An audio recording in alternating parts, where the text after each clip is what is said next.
ಸ್ನೇಹಿತರೆ, 2025ರ Indian premier league ಆವೃತ್ತಿಗೆ ಮುಂಚಿತವಾಗಿ ಕರ್ನಾಟಕದ ಸ್ಟಾರ್ ಬ್ಯಾಟರ್ ಕೆಎಲ್ ರಾಹುಲ್ ಅವರು ಲಕ್ನೋ ಸೂಪರ್ ಜೈಂಟ್ ಫ್ರಾಂಚೈಸಿಯಿಂದ ತವರಿನ ರಾಯಲ್ ಚಾಲೆಂಜರ್ಸ್ ಬೆಂಗಳೂರು ಫ್ರಾಂಚೈಸಿಗೆ ಮರಳುವ ಸಾಧ್ಯತೆ ಇದೆ ಎಂದು ಹೇಳಲಾಗುತ್ತಿದೆ. ಸ್ನೇಹಿತರೆ, ಕೆಎಲ್ ರಾಹುಲ್ 2022ರಿಂದ ಲಕ್ನೋ ಸೂಪರ್ ಜೈಂಟ್ಸ್ ತಂಡವನ್ನ ಮುನ್ನಡೆಸುತ್ತಿದ್ದಾರೆ. ಮೊದಲ 2 ವರ್ಷ ಪ್ಲೇ ಆಫ್ ಪ್ರವೇಶಿಸಿದ್ದ ಲಕ್ನೋ ಸೂಪರ್ ಜೈಂಟ್ಸ್ ತಂಡವು 2024ರ ಐಪಿಎಲ್ನಲ್ಲಿ ಅಂಕಪಟ್ಟಿಯಲ್ಲಿ 7ನೇ ಸ್ಥಾನಕ್ಕಿಳಿದಿತ್ತು. ಇನ್ನು ಕೆಎಲ್ ರಾಹುಲ್ 2013 ಮತ್ತು 2016ರಲ್ಲಿ ಆರ್ಸಿಬಿ ತಂಡವನ್ನ ಪ್ರತಿನಿಧಿಸಿದ್ದಾರೆ.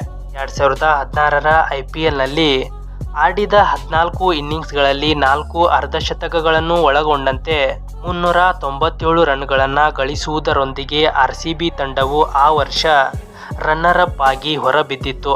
ಇನ್ನು ಮೂಲಗಳ ಪ್ರಕಾರ ತಮ್ಮ ತಂಡದಲ್ಲಿ ಸ್ಥಳೀಯ ಆಟಗಾರರನ್ನು ಹೊಂದಲು ಆರ್ಸಿಬಿ ಉತ್ಸುಕವಾಗಿದೆ. ಜೊತೆಗೆ ಮುಂಬರುವ ಆವೃತ್ತಿಗೆ ನಾಯಕತ್ವದ ಜವಾಬ್ದಾರಿಯನ್ನು ತೆಗೆದುಕೊಳ್ಳಬಹುದಾದ ಆಟಗಾರನನ್ನು ಹೊಂದಿದ್ದು, ಪ್ರಸ್ತುತ ವಿಕೆಟ್ ಕೀಪಿಂಗ್ ಅನ್ನು ಸಹ ಕೆಎಲ್ ರಾಹುಲ್ ನಿಭಾಯಿಸಬಲ್ಲರು.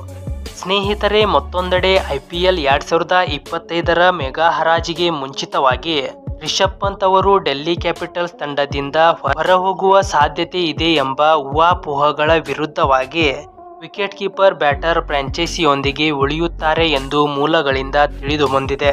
ಇನ್ನು ವಿವಿಧ ಮಾಧ್ಯಮಗಳಲ್ಲಿ ಡೆಲ್ಲಿ ಕ್ಯಾಪಿಟಲ್ಸ್ ನಾಯಕರು ಆಗಿರುವ ರಿಷಬ್ ಪಂತ್ ಅವರು ಫ್ರಾಂಚೈಸಿಯನ್ನ ತೊರೆಯುವ ಸಾಧ್ಯತೆ ಇದೆ ಎಂದು ವರದಿ ಮಾಡಿದ್ದರು.